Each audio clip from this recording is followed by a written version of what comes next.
Well, it's not mine, but it's a little jarra where they make aguas frescas. But this is soda, and it's flat, so it's all sugar. I'm not drinking that shit. What's up, guys? What's happening? It's your boy Alex, and I got another reaction. Obviously, this one's the same. Dr. No Sleep. This one is the 6th subscriber submitted, and this one looks like it has to do with clowns again, based off the thumbnail. And it is like, it's like 12:10 right now. This is my last one. I have to get my ass ready for work. Sadly, I still have a day job. Anyways, fuck. Alright, let's get this one started. Y'all ready? Cause I'm not. I never get this. This happened a few years back. I used to work for an old leisure center. I finished work at 12 a.m. I got back home, showered, and was about to go to bed. Suddenly, my phone started ringing. It was one of the security guys that works nights. He said, the alarms are going off. You need to investigate it. This happened a few times in the past. The alarms were old and malfunctioned every now and then. Only managers had the authority to reset the alarm. My boss hates to be bothered by the alarms, so he pays managers $70 to go out and reset them. It's only 20 minutes of work, so I thought, why not? I'll go do it. I arrived at the building. First, I had to investigate the building to make sure nothing out of the ordinary was going on. Hold on, this is kind of random, but why don't you just pay you 100? Even those 20 minutes of work, just pay you for a whole day.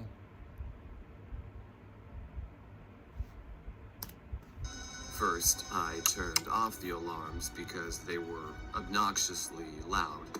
Next, I began to walk around and check all the rooms. Before I made it to the staff room, I heard this massive crash. I froze in fear.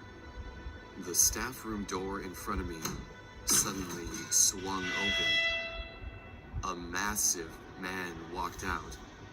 I'm 6'2", and this person, I'm not exaggerating, was at least 7 feet tall. We exchanged views with each other. The man just stared at me and didn't move a muscle. Out of nowhere, he let out a massive roar and started to chase me around the building. I was so frightened and full of adrenaline that I ran out of the building. There was a trash bin behind the building. I quickly jumped inside and immediately called the police. When I heard the police sirens, a feeling of relief flowed through me. The police never did find the man. Pretty sure it's Eddie. The very next day, I quit my job there.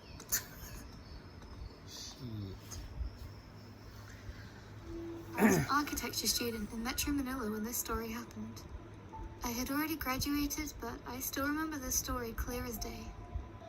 For our midterm project one year, we were given the topic of morgues. We were required to have an ocular visit before creating our own design. My classmates and I went to different hospitals with a request letter from the architecture department. However, our request was declined by the hospitals, informing us that we need more paperwork before our request can be approved. I knew that preparing all that paperwork would take so much time, which I couldn't afford. Some of my classmates had already left the hospital, while 2 of my friends and I, Dwayne and Joy, stayed to try and find a way into the morgue. We were eager to get the data and photos we needed in order to start our project as soon as possible. So, naturally, we found a way to sneak ourselves into the morgue, although we were soon to pay the price of this desperate action. We were standing in front of a locked morgue door when we saw a man crying next to 2 medical personnel. They didn't seem to notice that we were outsiders, probably because we were wearing surgical masks and our school uniforms. We all looked at each other and decided to just act natural.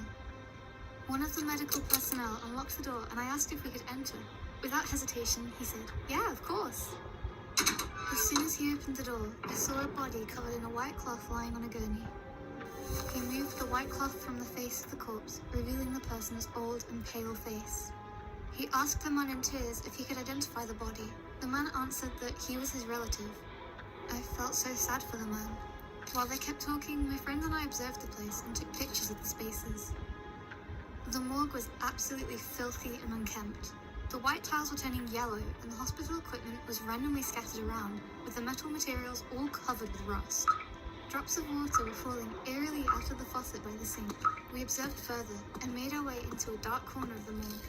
Then, all of the lights suddenly went out and the door to the morgue slammed shut and locked us all inside. We all started freaking out immediately. We are locked inside of a dark, rundown morgue with an exposed corpse lying right beside us. The reality of the situation hit us when Dwen started to pound on the door, shouting and calling for one of the medical personnel to open it. Joy followed after her, pounding on the door as well. All we could hear was shallow moaning sounds in the background. We had no idea where they were coming from. I was literally about to piss myself out of fear. Thank God, after a few minutes the door opened and the medical personnel let us out. They were so confused as to how we even got inside. They thought we were interns and asked what we're doing, but in short, we were busted. Luckily, they were kind enough not to tell on us. Joy and I had to accompany Dwen on her way home since she was still in utter shock. We talked about what it would have been like if we'd been locked inside that morgue the whole night. Just the thought of that was too much for us to bear.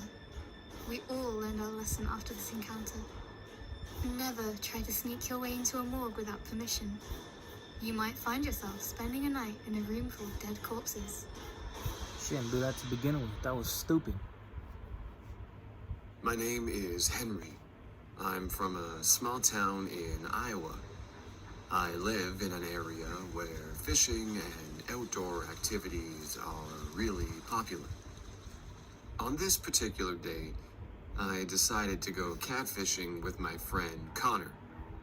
We planned to fish at our local campground at around 10 p.m. that evening.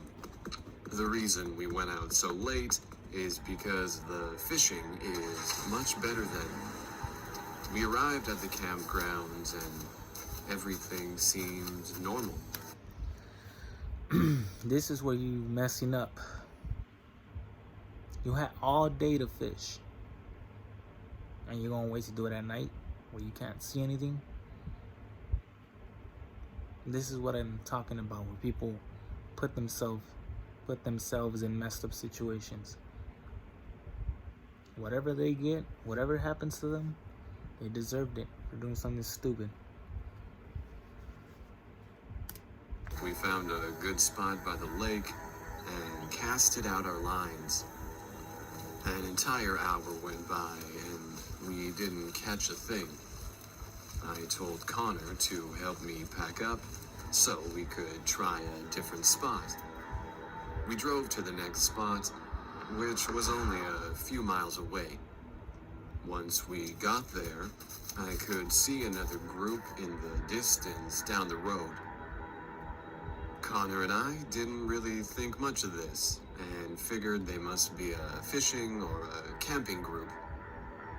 There was a small dock that led out to the lake. We set up to fish at the end of the dock. We started fishing and got in our zone. Before we knew it, it was around 12 a.m. Then, out of nowhere, I noticed this creepy, rusted-out cream-colored van coming down the road. It had the dimmest headlights I ever saw.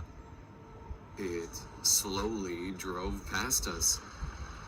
Connor and I brushed it off as some other guys coming out to fish. The van vanished down the road. Another 20 minutes went by. To my disappointment, we still didn't catch a fish. I told Connor we should just pack up and come back another day. you couldn't catch a fish because the fish were asleep. Well, your ass need to be niggle.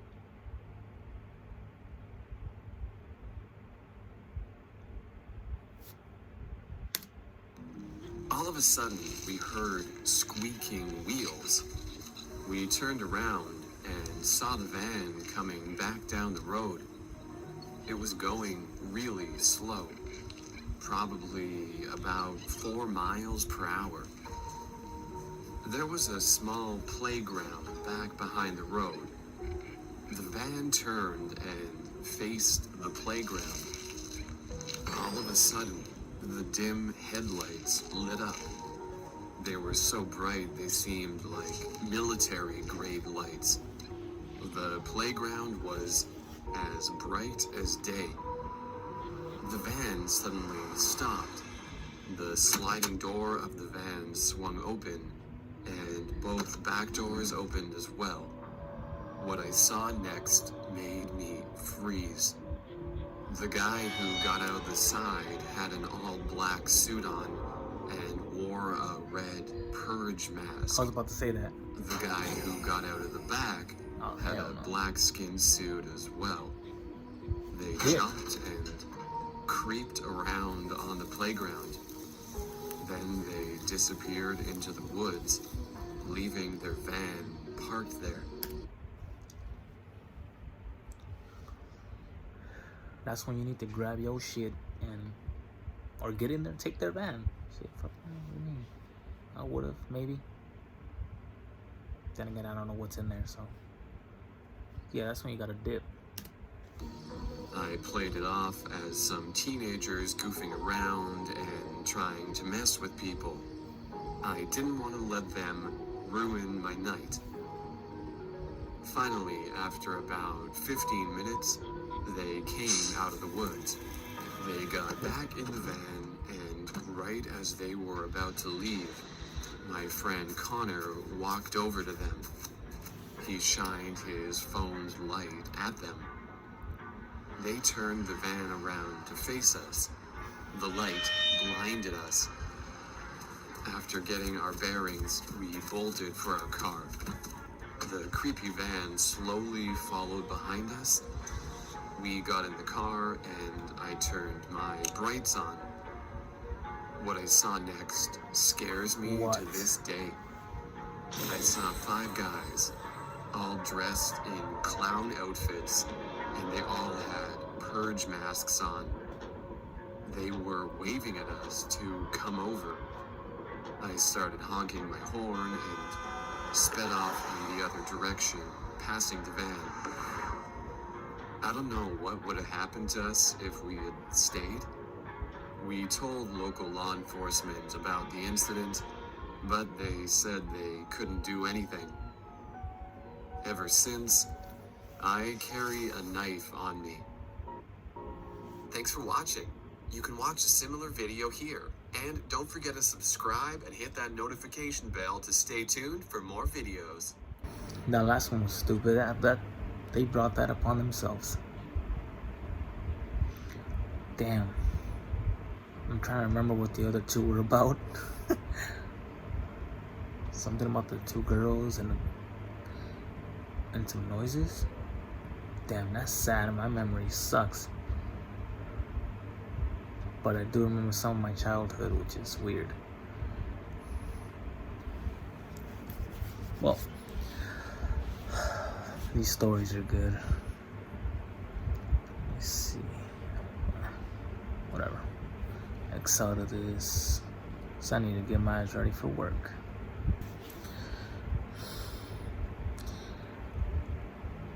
Yeah, I can't remember what the other ones were about.